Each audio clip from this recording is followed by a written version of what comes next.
กองประชุมใหญ่ผู้แทนองค์คณะพรรคแขวงพงศลีครั้งที่ 12 ได้ไขขึ้นอย่างเป็นทางการในตอนเช้ามื้อนี้29 กันยายน 2025 รายละเอียด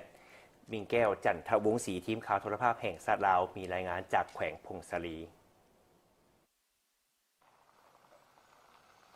ท่านผู้ชมที่เคารพมื้อนี้ทีมข่าวโทรภาพแห่งชาติของพวกเราได้มารายงานข่าวอยู่ที่แขวงพงศลีซึ่งเป็นการดำเนินกองประชุมใหญ่ขององค์คณะพรรคแขวงพงศลีครั้งที่ 12 กองประชุมครั้งนี้แม่นจะได้สรุปตีราคาการจัดตั้งปฏิบัติเวียกงานในระยะ 5 ปีผ่านมาและกำหนดทิศทางแผนการใน 5 ปีต่อหน้า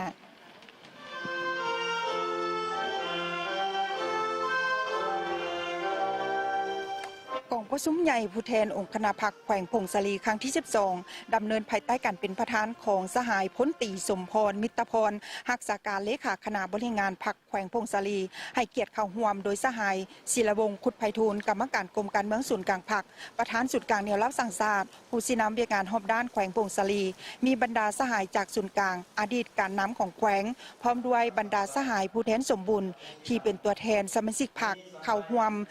309 สหายยิง41 สหายกองประชุมครั้งนี้แมนได้พร้อมกันตีราคาคืนการนำพาซีนำขององค์คณะพรรคแขวงในระยะผ่านมาตีราคาการจะตั้งผันขยายมาติกองประชุมใหญ่ครั้งที่ 11 สอกให้เห็นด้านดีด้านตั้งหน้าของโครงข้างตลอดระยะ 5 ปีผ่านมาถึงแมนว่าจะประเสริญสิ่งท้าทายหลายประการแต่ภายใต้การนำพาซีนำที่เป็นเอกภาพของศูนย์กลางพรรคและองค์คณะพรรคแขวงพร้อมด้วยกำลังแห่งสังรวมจากทุกภาคส่วนแขวงพงศลีสามารถบรรลุผลสำเร็จโดยพื้นฐานและหอบด้านมีความเสถียรภาพทางด้านการเมืองสังคมมีความนักแน่นมีการเติบโตทางด้านเศรษฐกิจและสามารถลดผ่อนความทุกข์ยากอย่างเป็นรูปธรรมมีความสามัคคีปรองดองทั่วปวงชนยกระดับการนำพาของภาคพนักงานและเปิดกว้างการพัวพันร่วมมือกับต่างประเทศอย่างมีประสิทธิผลเฉพาะการพัฒนาเศรษฐกิจสังคมแม่นสุ่มใส่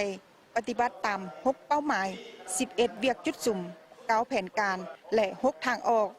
เศรษฐกิจของแขวงได้ขยายตัวเฉลี่ย 6.46 ส่วนห้อยลื่นแผนการ 9.86 ส่วนห้อยรวมยอดผลิตภัณฑ์ภายใน 20,000 กว่าตึกกีบลื่นแผนการ 101.92 ส่วนห้อย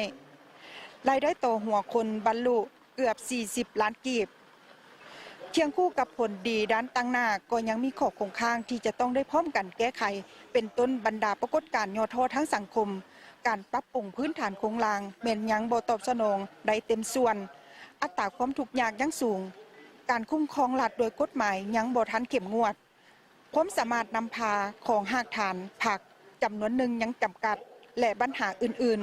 ๆฉะนั้นเพื่อปรับปรุงให้มีการหันเปลี่ยนที่ตั้งหน้ากว่าเก่าองค์คณะพรรคแขวงได้กำหนดแผนจุดสุ่มใน5 ปีต่อหน้า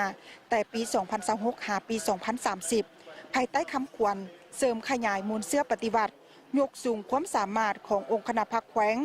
สร้างเศรษฐกิจเอกราชเป็นเจ้าตนเองนำพาแขวงพงศลีหลุดพ้นจากความด้อยพัฒนาเถื่อละก้าว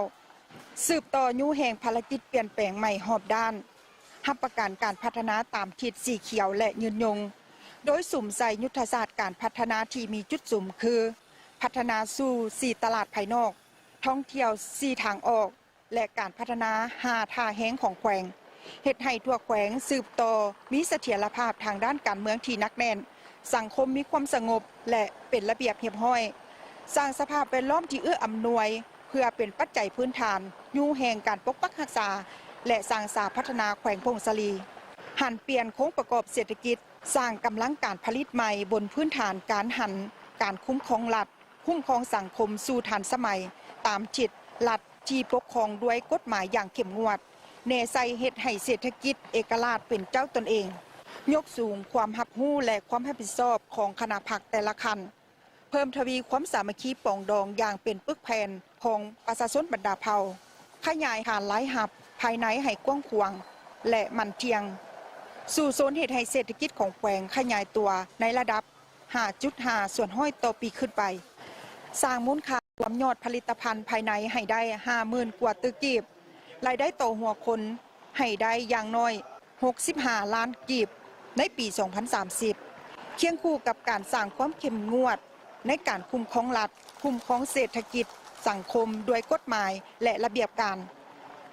พร้อมทั้งกำหนดทิศทางการพัฒนาด้านอื่นๆที่คณะพรรคทุกองค์การจัดตั้ง